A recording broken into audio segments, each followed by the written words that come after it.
Salut tout le monde, j'espère que vous allez super bien.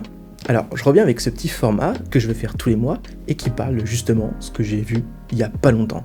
Alors, ce sont des petites critiques assez succinctes et assez brèves, donc ce n'est que mon avis. Bien sûr, j'ai pas pu mettre tous les films que j'ai vus, parce qu'autrement, il y en aurait juste pour 200 heures. Donc, si tu veux avoir l'intégralité de ce que je regarde et ce que je consomme en termes de vidéos, séries, tout ça, bah, tu peux éventuellement me suivre sur Letterboxd où il y aura absolument tout. Sur ce, bonne vidéo. Hellraiser. Pour commencer, c'est un film totalement culte sorti en 1986, réalisé par le génialissime Clive Barker. Durant un voyage, Frank Cotton entre en possession d'une boîte maléfique qui le transporte dans un monde imaginaire. Mais arrivé sur place, des monstrueuses créatures le dévorent. Quelques années plus tard, son frère Larry et son épouse Julia emménagent dans la maison de Frank, sans se douter que l'esprit de ce dernier y rôde encore. Alors qu'une goutte de sang accidentelle tombe sur le sol, le monstre se réveille et part en quête de chair fraîche. Pour être honnête, je comprends totalement pourquoi ce film a le statut de film classique, culte, qui a perduré dans le temps grâce à ses icônes, notamment avec ses monstres principaux, ses antagonistes, qui s'appellent les Cénobites. Et Clive Barker a su complètement établir la base d'un univers assez fascinant et flippant, faut le dire, de ce film Hellraiser. Le problème, c'est que je regarde ce film avec les yeux d'un spectateur de 2022. Or, le film est sorti en 1986 et a un tantinet vieilli. Et il y a une vibe assez kitschouille, assez cheap qui s'en dégage parce que le temps quoi.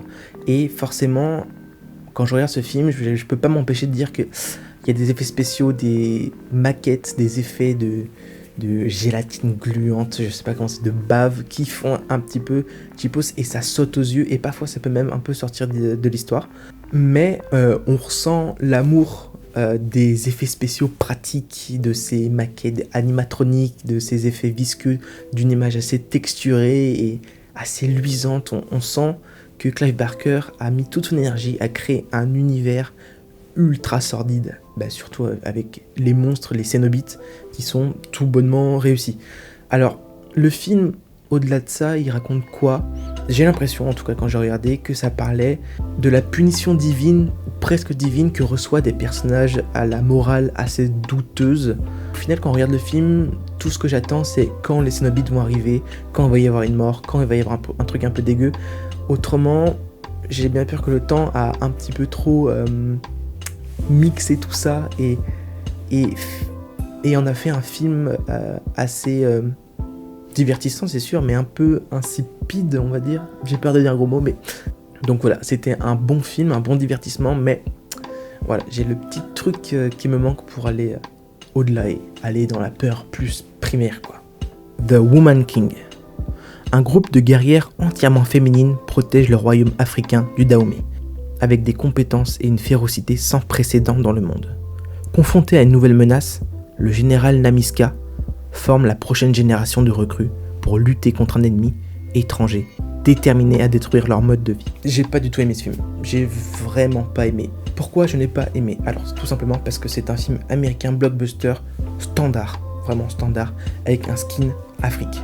Je sais, mais c'est clairement ça. Ce film n'a aucune identité propre. On n'est pas impliqué par les personnages, leur motivation. On n'est pas impliqué non plus par l'histoire. On n'est pas impliqué par les combats qui sont extrêmement mous du genou. Filmé à la Marvel, clairement c'est ça. C'est simple en fait, le film, je le regarde en mode automatique. Et il est super long, vraiment très très long. Assez mal écrit, très maladroit, les personnages, on s'en fout complètement.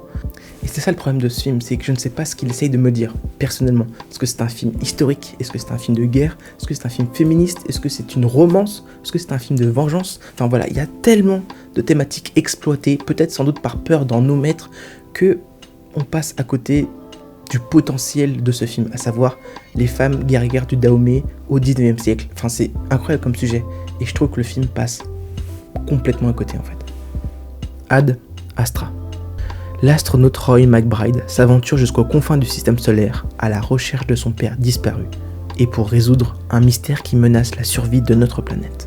Pour commencer, moi je suis très fan, assez client des films qui ont pour thématique l'aéronautique ou bien l'espace ou bien la conquête en général de l'espace.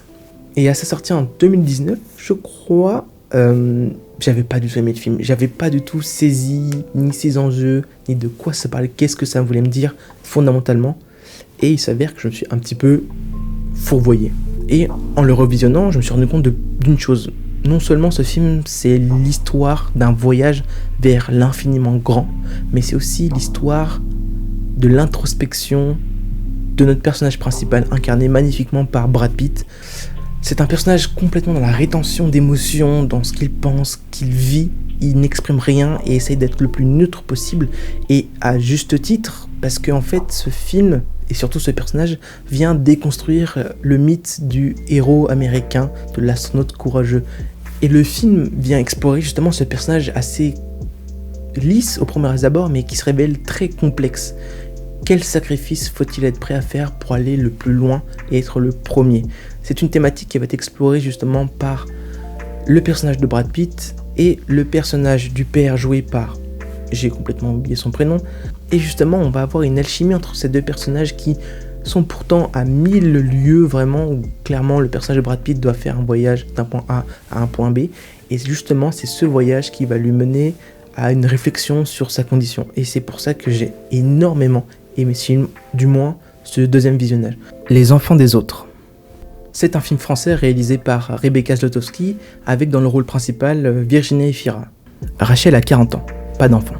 Elle aime sa vie, ses élèves du lycée, ses amis, ses ex, ses cours de guitare. En tombant amoureuse d'Ali, elle s'attache à Leila, sa fille de 4 ans.